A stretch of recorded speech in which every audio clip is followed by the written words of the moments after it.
O filme de Demon Slayer está entre nós. E caso você queira saber, sim, a faixa etária de 18 anos não faz diferença quase nenhuma. Pelo menos na minha cabeça não faz diferença quase nenhuma, porque a parte mais pesada do filme é o final do filme. E nem é tão pesada desse jeito, é emocionante na verdade. Aqui, olhe nos meus olhos. Se você estiver questionando ainda em querer ver esse filme no cinema, caso você possa, claramente, e tem o dinheiro, claramente, porque no cinema é caro pra cacete, vai cara, de verdade, ver filme de Demon Slayer no cinema é obrigação caso você possa fazer isso. É muito bom, cara, é muito bom.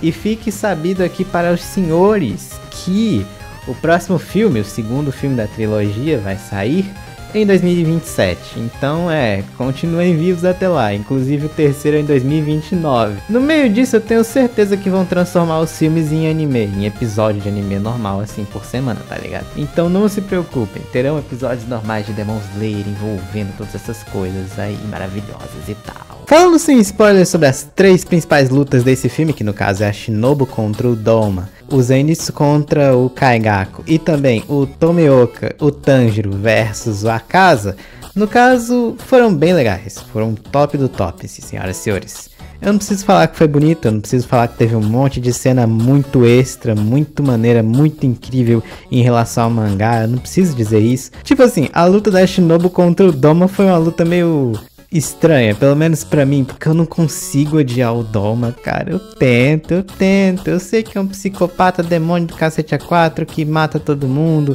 finge ser um religioso, tem uns pensamentos errados pra cacete, mas não dá, o cara é o puro carisma, mano, não tem como. Mas a luta foi muito maneira, provavelmente em termos de luta porradinha, foi mais legal mesmo, tá ligado? Inclusive ela me faz questionar o quão forte é a Shinobu contra qualquer outro demônio, porque as coisas que ela fez e tal contra o Doma foi bem incrível, né?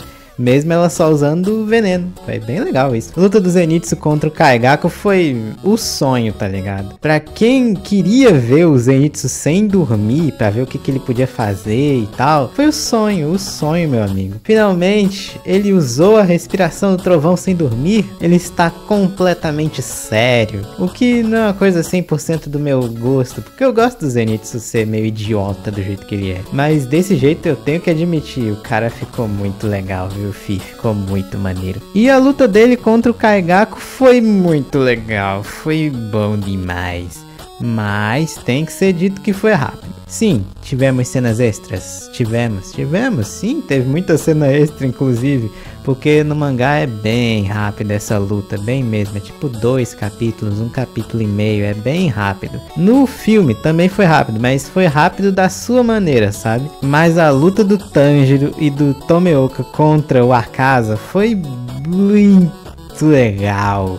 E o que é mais interessante, não foi a melhor luta do filme, porque foi foda, foi porque foi bonito, foi lindo, tá ligado? Dá vontade de chorar no fim do filme por causa dessa luta. E a luta em si não é o mais impactante dessa luta, o que é incrível, tá ligado? Apesar de que eu tenho uma pequena reclamaçãozinha em relação a essa luta, que é também o treco que faz ser emocionante. Então, fica pra parte com spoiler. E que fique sabido aqui para vocês, vossas senhorias, não tem pós-crédito, é só uma arte bonitona lá, passando com uma música lá bonitona também. E senhoras e senhores, os spoilers começam aqui, porque tem muita coisa a ser dita sobre esse filme com spoilers, portanto, sigamos em frente. Pra começar, a morte da Shinobu foi muito bonita e muito legal. Tipo, foi uma desgrama ver o Doma absorvendo ela assim e a Kanao chegando lá e tal. Foi triste, foi uma bosta, pelo amor de Deus.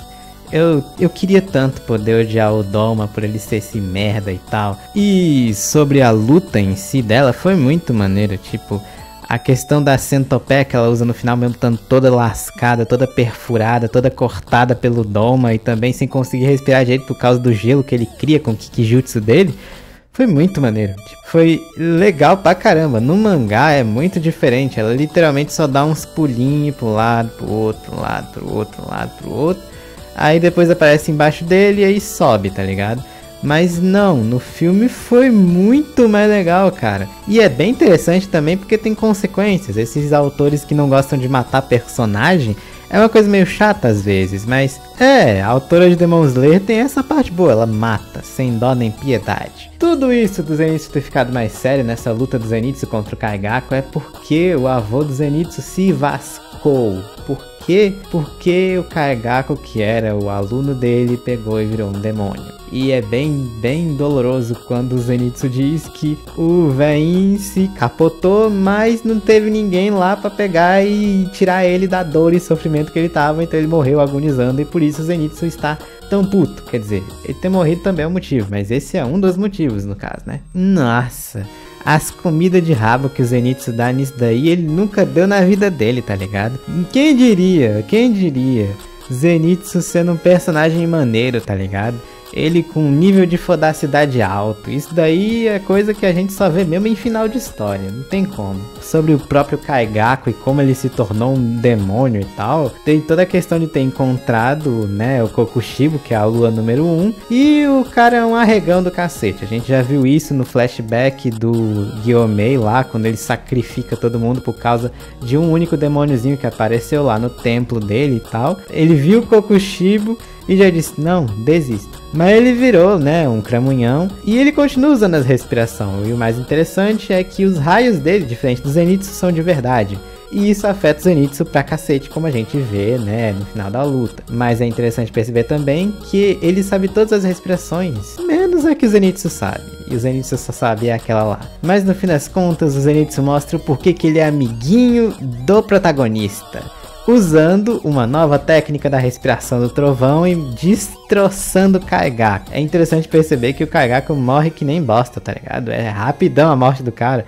Inclusive, o próprio cabeça de tigela aí, que também é um demôniozinho, só que controlado, né? Ele vai lá e diz pro outro morrer sozinho, tá ligado? Porque ele só fez cagada na vida e ninguém gosta dele, porque ele não fez nada por ninguém. Então, morre aí, otário. Sobre a terceira luta, que é a luta do Tanjiro, do Tomioka contra o Akaza, foi muito maneiro. É bem interessante perceber o quanto o Tanjiro evoluiu, tá ligado? Porque antes, quando ele viu o Akaza, ele não conseguia nem se mexer. O Rengoku que teve que fazer alguma coisa e ele foi de Vasco, infelizmente. Mas falando da luta em si desses três, foi muito incrível, cheio de cena extra, cheio de vai e volta com câmera, de coisa incrível. Sério, cara, ver isso no cinema é muito bom, velho, é muito legal, é muito divertido. Mas é mais ou menos por aí que começa a aparecer as visagens lá pro Akaza e ele começa a ter os momentos de flashback dele envolvendo o Tanjiro.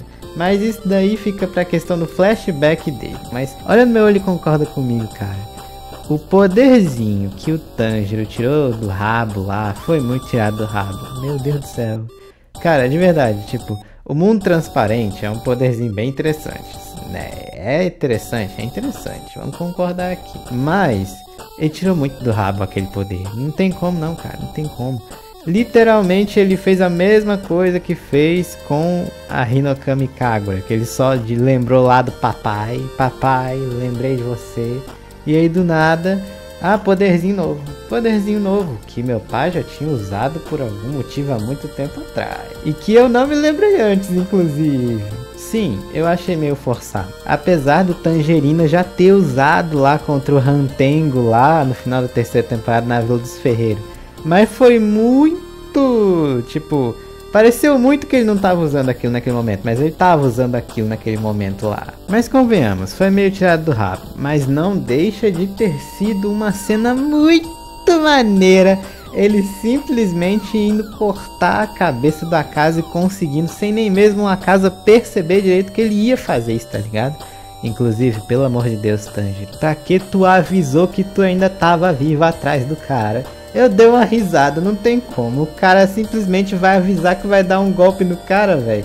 Coisa de protagonista de anime, com certeza. Mas aí depois que cortam a cabecinha, né, do Akaza, ele não morre, porque ele tá de todas as formas tentando não morrer, mesmo tendo sido a cabeça cortada. Ele tá tentando transferir o ponto vital dele pra cabeça, pra outro lugar, e tá se regenerando aos poucos e por aí vai. Mas é aí que temos o flashback do Akaza, que, vamos concordar aqui, é lindo, mano, é lindo, é muito bonito, eu realmente fiquei com vontade de chorar. Se eu tivesse visto aquilo na minha casa, eu teria ficado com a vontade de chorar muito grande, mas vamos concordar aqui, minha gente, foi muito grande. Nossa, foi grande pra cacete. Foi o que ela disse. Sério, eu fiquei até um certo ponto pensando, nossa, tá muito grande esse flashback, meu irmão. Parecia que nunca ia acabar, mas foi bom pra caralho. Não tiro o mérito de ter sido bom, foi bom pra caramba, sabe? Mas foi muito grande, muito mais do que eu pensei que seria. Tipo, no mangá comparando, é 2 capítulos, 1 capítulo e meio, 2 capítulos. Ali foi uns 30 minutos, cara, uns 40 minutos, foi incrível aquilo. E tudo isso por conta, né, do Akaza ter se arrependido de tudo, porque ele se lembrou finalmente do passado dele, de todas as coisas que aconteceram com a mulher dele, com o dojo do mestre dele que ensinou ele a lutar, já que ele era só um bandido que tentava conseguir o dinheiro pro remédio do pai dele, enfim, toda uma coisa muito triste, tá ligado?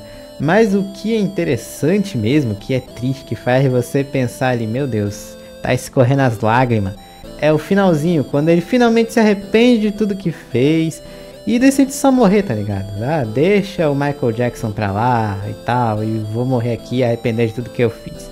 E teoricamente, já que ele e a mulher dele estavam se abraçando no meio do fogo, ele foi para o quinto dos infernos junto com ela, feliz, né?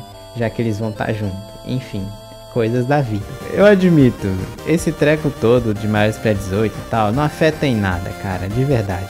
Quando sai na internet, se é que você não viu da forma One Piece, vai ver, é bom demais, cara. Nossa, no cinema então, é de lascar o coração de tão maneiro. Se eu puder dar uma nota para esse filme, eu daria uma nota de 9, porque ele é bom pra caramba. É aquilo que eu esperava, mas não é perfeito logicamente.